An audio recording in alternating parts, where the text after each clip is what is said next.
To understand why this matters right now, we have to step back and look at what this confrontation is doing politically, who it serves, and what it risks. Trump's response comes at a moment when the Epstein files have re-entered the public conversation in a big way. On January 30, 2026, the U.S. Department of Justice announced the publication of nearly 3.5 million pages in response to the Epstein Files Transparency Act. That release, along with reporting about redactions and concerns over how sensitive information was handled, has intensified debate across Washington and the media ecosystem. In that climate, even a brief joke at a major broadcast can become a political flashpoint because it lands on top of an active narrative battle. So let's walk through what happened and then unpack why it's strategically significant. Following the Grammy broadcast on February 1st, Trump publicly criticized the show and singled out Noah's hosting. Multiple outlets reported that Trump framed Noah's comment as defamatory and suggested lawyers could get involved. In the clip you provided, Trump does a few things at once. First, he rejects the allegation outright, saying he had nothing to do with Epstein's island. Second, he tries to discredit the messenger, portraying Noah as unserious and unqualified. Third, he widens the target from one comedian to the broader media environment, linking the moment to what he presents as a larger political smear effort. And fourth, he pivots quickly into a counter-accusation that other prominent figures are the real focus of unanswered questions, while he's being unfairly singled out. He also tries to anchor his denial to the broader wave of disclosures, pointing to the Justice Department's recent document release as evidence that the story is being overplayed and, in his framing, misdirected. Whether or not a lawsuit ever materializes, the political logic of the threat is the key point. In the current media landscape, a legal threat is not only a legal signal, it's a communications tactic. Now, we should be careful here. In American law, defamation claims involving public figures face a very high bar. It's not enough to argue that a statement was wrong. Plaintiffs generally must prove the speaker acted with actual malice, meaning they knew it was false or acted with reckless disregard for truth. That's not an easy standard to meet, and many threats never become cases. But politically, the mere possibility of litigation can still shape behavior. It can chill repetition, reframe the story as unfair attacks, and move the conversation from substance to process. Who said what? What did they mean? What will lawyers do next? That's why this moment matters more than it might seem. It's an example of how political conflict now often travels through culture, late-night comedy, award shows, viral clips, and then snaps back into formal power, law, institutions, and the presidency. To appreciate the backdrop, we need to talk about why the Epstein topic remains so politically combustible. Epstein's case is not just a criminal story. It's also a story about elite networks, social proximity, and suspicion by association. Over the years, many well-known names have surfaced in connection with Epstein, sometimes through photographs, calendars, flight logs, emails, or second-hand claims. The key problem is that proximity is not proof of wrongdoing, yet it can still be reputationally devastating. And in a polarized political environment, that dynamic becomes an incentive structure.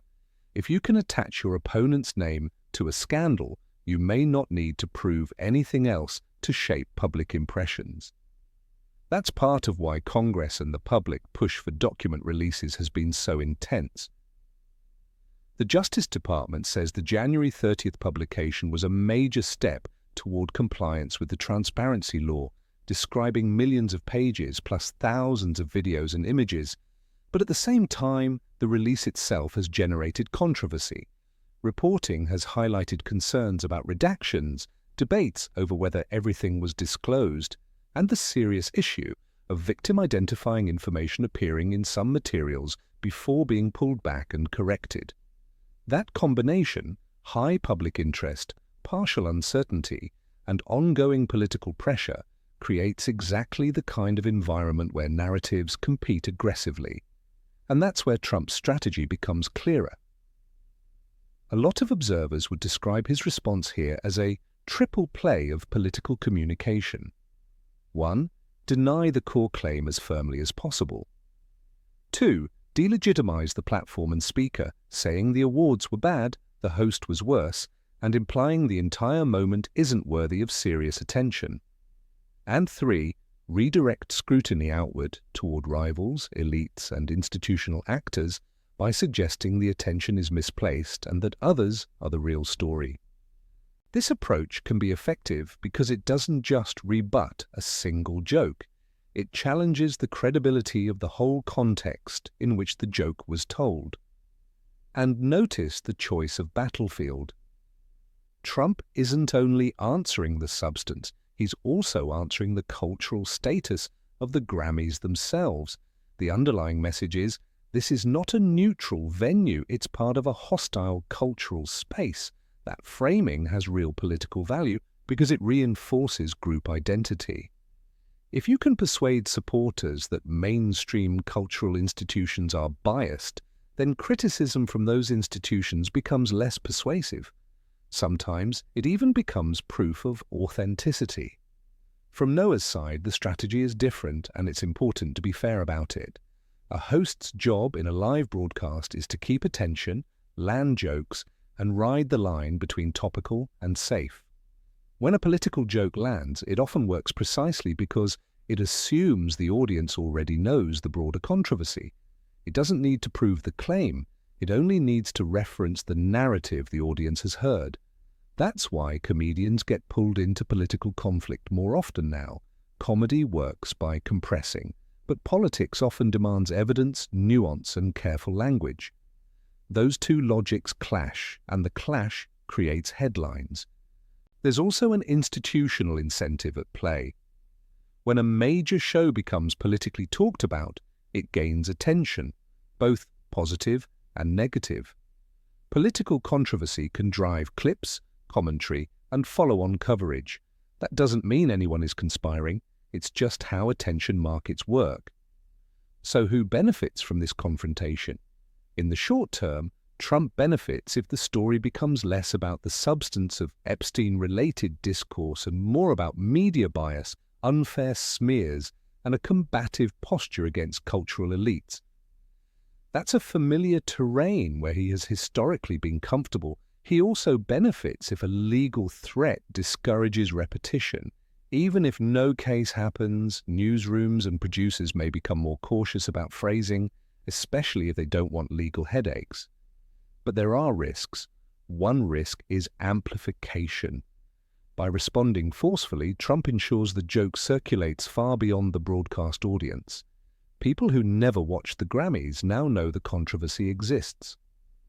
Another risk is that the story stays tied to the broader Epstein news cycle, right when the Justice Department's release has already raised public attention. In a moment when many Americans are trying to figure out what these new disclosures do and don't show, prolonged conflict can keep the association alive, even if the president's goal is to end it. And then there's the legal risk, again, not just legal outcomes, but legal optics.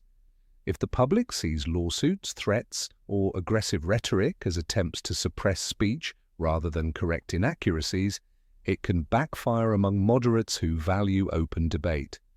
Now step back and consider the broader implications. This episode is a good example of how the boundaries between entertainment and governance have thinned. A single monologue line can pull in the presidency, media corporations, and legal teams within hours. And because so much political identity is now mediated through culture, these moments can become proxy fights over legitimacy. Whose institutions are real? Whose voices count? Which venues can be trusted? It also underscores how the Epstein topic functions politically, not simply as a question of documents, but as a contest over accountability narratives. Some politicians and commentators will frame document releases as proof of transparency. Others will frame redactions or missing material as evidence of institutional self-protection. Reporting in recent days has described intense partisan debate over whether the release is complete, how it was handled, and what oversight should follow. And that debate has consequences beyond this one feud. If the public comes to believe the release process is unreliable or politicized, trust in institutions declines.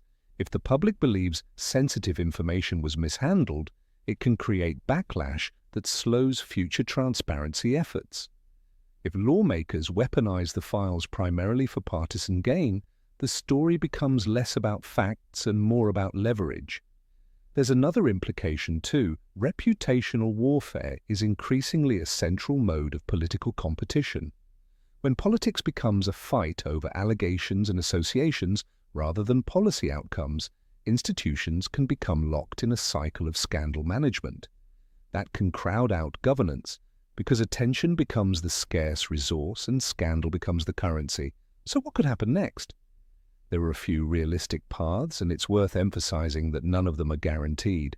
One possibility is that this fades quickly. The news cycle moves on, lawyers send letters, nothing formal happens, and the story becomes a footnote. A second possibility is escalation through litigation, either an actual lawsuit or a more formal legal demand.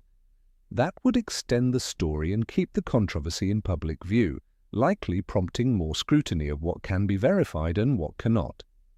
A third possibility is political institutionalization.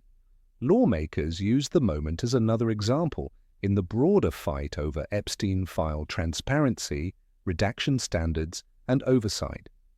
If that happens, the celebrity element becomes a gateway into congressional conflict. And a fourth possibility is that more disclosures, reporting, or document analysis shifts attention again, making this argument look like a sideshow compared to whatever emerges from the larger file release debate. If we're trying to read the strategic intent behind Trump's posture, many analysts would say the aim is to control the frame, to move the conversation from what's in the files to this is a smear, from association to defamation, and from substance to bias. That is often an effective defensive strategy, especially in a polarized environment where audiences interpret the same information differently, depending on who delivers it. For Noah and the broadcasters, the incentive is to keep the show topical without turning it into a political rally. But in 2026, that balance is harder than it used to be, because politics is no longer confined to campaign season or government institutions. It's part of the cultural bloodstream. When you zoom out, the calm conclusion is this: the real significance of this episode is not whether a comedian gets sued. It's what the episode reveals about the current political ecosystem. A major entertainment broadcast becomes a political stage. A joke becomes a reputational threat. A legal response becomes a messaging tool.